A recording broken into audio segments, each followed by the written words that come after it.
Hi, ನಾನು ನಿಮ್ಮ ಗೆಳತಿ ಚೈತ್ರ ರಾಜಮೂರ್ತಿ. ಇವತ್ತು ಮೂಲಂಗಿನ ಯೂಸ್ ಮಾಡಿ ಹೇಗೆ ಮೂಲಂಗಿ ಚಟ್ನಿನ ಮಾಡೋದು ಅಂತ ತಿಳ್ಕೊಳ್ಳೋಣ ಬನ್ನಿ. ಇದಕ್ಕೆ ಬೇಕಾಗಿರುವಂತಹ ಸಾಮಗ್ರಿ: ಬೆಳ್ಳುಳ್ಳಿ, ಹಸಿರು ಮೆಣಸಿನ್ಕಾಯಿ, ಬ್ಯಾಡಗಿ ಮೆಣಸಿನ್ಕಾಯಿ, ಕರಿಬೇವು, ಹುಣಸೆಹಣ್ಣು, ಕಡಲೆಬೀಜ, ತೆಂಗಿನ ತುರಿ, ಹಾಗೆ ಸಣ್ಣದಾಗಿ ಹಚ್ಚಿರುವಂಥ ಮೂಲಂಗಿ, ಈರುಳ್ಳಿ ಮತ್ತು ಕೊತ್ತಂಬರಿ ಸೊಪ್ಪು. ಇದಕ್ಕೆ ಬೇಕಾಗಿರೋಂಥ ಒಗ್ಗರಣೆ ಸಾಮಾನು ಕೂಡ ನಾನು ಇಲ್ಲೇ ಸೈಡನ್ನಲ್ಲಿ ಇಟ್ಕೊಂಡಿರ್ತೀನಿ. ನಂತರ ಒಂದು ಬಾಣಲಿ ಇಟ್ಟು ಅದಕ್ಕೆ ಕಡಲೆ ಬೀಜ ಎಲ್ಲ ಹಾಕ್ಕೊಳ್ಳೋಣ. ಇದನ್ನು ಡ್ರೈ ರೋಸ್ಟ್ ಮಾಡ್ಕೊಳ್ಳೋಣ, ಸ್ವಲ್ಪ ಫ್ರೈ ಮಾಡ್ಕೊಳ್ಳೋಣ. ಅದು ಹೊಂಬಣ್ಣ ಬರೋವರೆಗೂ ಸ್ವಲ್ಪ ಹಾಗೆ ಉರಿತಾ ಇರಿ. ಇದನ್ನು ಪ್ಲೇಟಿಗೆ ಸೈಡಲ್ಲಿ ಇಟ್ಕೊಳ್ಳೋಣ. ನಂತರ ಮತ್ತೊಂದು ಬಾಣಲಿ ಇಟ್ಕೊಳ್ಳೋಣ. ಈ ಬಾಣಲಿಗೆ ನಿಮ್ಗೆ ಎಷ್ಟು ಬೇಕೋ ಅಷ್ಟು ಆಯಿಲ್ನ ಹಾಕ್ಕೊಳ್ಳಿ. ನಾನೊಂದು 2ರಿಂದ 3 ಸ್ಪೂನ್ ಆಯಿಲ್ನ ಸೇರಿಸ್ಕೊತಿದ್ದೀನಿ.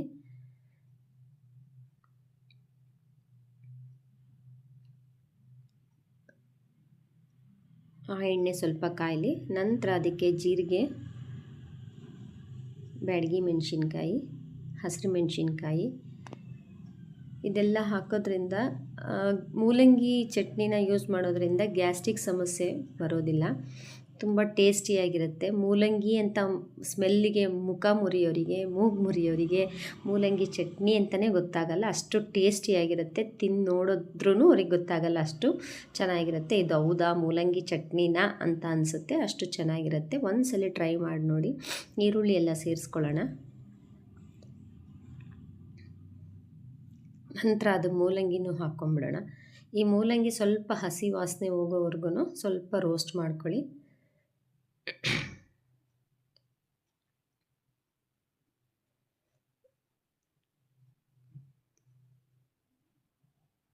ಸ್ವಲ್ಪ ರೋಸ್ಟ್ ಆಗಲಿ. ನಂತರ ಕರಿಬೇವು, ಹುಣಸೆ ಹಣ್ಣು ಎಲ್ಲ ಅದಕ್ಕೇ ಸೇರಿಸ್ಕೊಳ್ಳಿ. ಎಲ್ಲ ಫ್ರೈ ಮಾಡ್ಕೊಳ್ಳಿ. ಸ್ವಲ್ಪ ಫ್ರೈ ಆಗಲಿ, ಡೀಪ್ ಫ್ರೈ ಆಗಲಿ. ತೆಂಗಿನ ತುರಿ, ಕೊತ್ತಂಬರಿ ಸೊಪ್ಪು ಎಲ್ಲ ಆ್ಯಡ್ ಮಾಡ್ಕೊಳ್ಳಿ.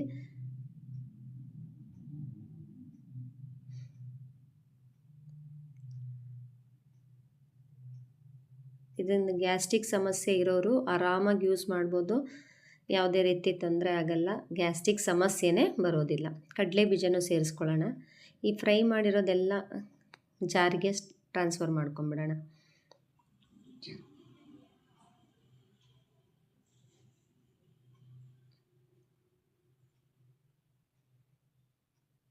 ಸ್ವಲ್ಪ ತಣ್ಣಗಾದ ನಂತರ ನೀವು ಜಾರಲ್ಲಿ ಹಾಕ್ಕೊಂಡಿರೋದನ್ನೆಲ್ಲ ರುಬ್ಕೊಳ್ಳಿ. ಬಿಸಿ ಇರುವಾಗಲೇ ರುಬ್ಬಕ್ಕೆ ಹೋಗ್ಬಿಡಿ, ಅದು ಸ್ಮೆಲ್ ಬರುತ್ತೆ, ಆಮೇಲೆ ಚೆನ್ನಾಗಿರೋದಿಲ್ಲ. ನೋಡಿ, ಈ ಥರ ಕನ್ಸಿಸ್ಟೆನ್ಸಿ ಇರಬೇಕು. ಸ್ವಲ್ಪ ತಿಕ್ನೆಸ್ ಆಗಿ ನೋಡಿ ಹಾಕ್ಕೊಳ್ಳಿ. ನಿಮ್ಗೆ ಎಷ್ಟು ತಿಕ್ನೆಸ್ ಬೇಕೋ ಆ ಥರ ಹಾಕ್ಕೊಂಡು ಸ್ವಲ್ಪ ವಾಟರ್ ಮಿಕ್ಸ್ ಮಾಡ್ಕೊತೀನಿ ಅಂದ್ರೂ ಮಾಡ್ಕೋಬೋದು, ಇಲ್ಲಾಂದರೆ ಹಾಗೆ ಒಗ್ಗರಣೆ ಕೊಟ್ಕೋಬೋದು. ಮತ್ತೆ ಒಂದು ಬಾಣಲಿ ಇಡೋಣ. ಸ್ವಲ್ಪ ಆಯಿಲ್ ಹಾಕ್ಕೊಂಡು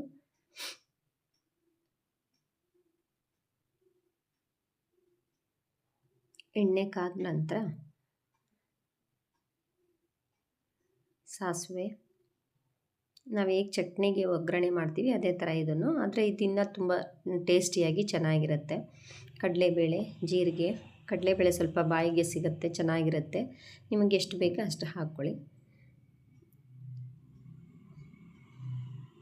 ಸ್ವಲ್ಪ ಡೀಪ್ ಫ್ರೈ ಆಗಲಿ. ನಂತರ ಇದಕ್ಕೆ ಬ್ಯಾಡಗಿ ಮೆಣಸಿನ್ಕಾಯಿ, ಕರಿಬೇವು ಎಲ್ಲ ಸೇರಿಸ್ಕೊಳ್ಳಿ.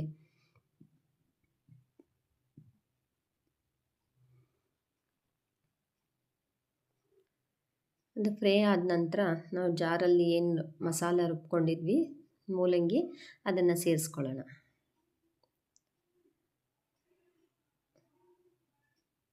ಸ್ವಲ್ಪ ಚೆನ್ನಾಗಿ ಕುದಿ ಬಂದಮೇಲೆ ಒಂದು ಸ್ವಲ್ಪ ಉಪ್ಪು ಹಾಕಿ ಅದರ ನೀರು ಕೂಡ ಹಾಕೋಣ. ಜಾರನ್ನು ತೊಳೆದು ನೀರು ಹಾಕಿ ಸ್ವಲ್ಪ ಕುದಿ ಬರಲಿ. ಅದು ಸ್ಮೆಲ್ ಹೋಗೋವರೆಗೂ ಚೆನ್ನಾಗಿ ಫ್ರೈ ಆಗಲಿ. ತುಂಬ ಚೆನ್ನಾಗಿರುತ್ತೆ. ಒಂದ್ಸಲಿ ನೀವು ಟ್ರೈ ಮಾಡಿ ನೋಡಿ. ಸ್ವಲ್ಪ ಸಾಲ್ಟ್ ಕೂಡ ಮಿಕ್ಸ್ ಮಾಡ್ಕೊಳ್ಳೋಣ.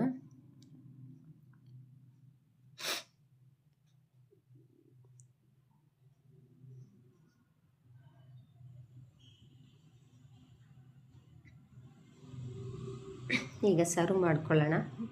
ನಾನು ರಾಗಿ ರೊಟ್ಟಿ ಜೊತೆಗೆ ಮೂಲಂಗಿ ಚಟ್ನಿನ ಕೊಟ್ಟಿದ್ದೀನಿ. ನನ್ನ ಡಿಸ್ಕ್ರಿಪ್ಷನ್ನಲ್ಲಿ ರಾಗಿ ರೊಟ್ಟಿನೂ ಹಾಕಿರ್ತೀನಿ. Thank you for watching.